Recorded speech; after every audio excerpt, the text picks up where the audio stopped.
So here on this sunny day on the ranges, we're looking at quite a mundane thing, but quite important. Finger slings. Oh, come on. Yes, the sun's come out. So it's quite a mundane topic that we're talking about today with the finger slings, but it is something that can have a massive impact on your shooting. And you know, it's one of the smallest, one of the cheapest bits of kit I own. It probably has one of the biggest impacts on my consistency on my groupings. So this is the type of sling I'm shooting with. It's just a bit of paracord that I bought. I bought like 100 foot of it for a couple of quid.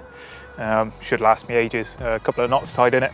I like these, they're nice, clean, tidy, and they're really secure, so you don't have to worry about potentially them coming off whilst you're shooting.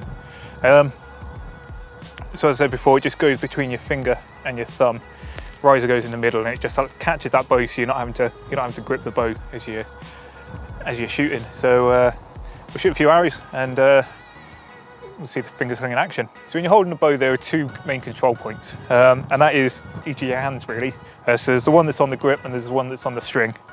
And so as you're pulling back, if you're holding too tightly with this one, you're going to be torquing that bow. You're going to be, and a bit of, you don't have as much smooth control. There's not as much stability as having a nice relaxed hand and it being nice and stable. And there's also not as much consistency, because if you're holding that bow slightly differently to how you held it last time, the bow's going to point different, your arrows are going to go differently. Whereas if you've got a fully relaxed hand every time, you're going to have the same shots every time. So yeah, once you've got that finger sling on, as you draw the bow back, and once you take that weight up onto the string, you can loosen this hand off. You can see I'm not really holding it at all, and that just allows a much smoother grip. You don't want to have your fingers out too tight, because that's when you're going to start sort of putting strain in.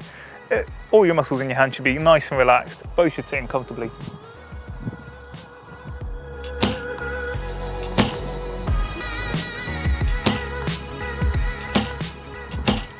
And then as you take your shot, bow will jump forwards into the sling, swing down, but it means that you're not putting any pressure on that grip as the arrow is leaving the bow. So whilst the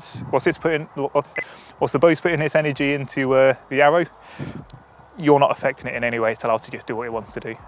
So there we go, not necessarily the most exciting piece of archery equipment, but the finger sling will make a massive difference when it comes to your consistency if you get used to shooting with one right. It can get a bit weird to get used to in the first place. You kind of feel like you're about to drop your bow, or your bow's just going to go flying down the range.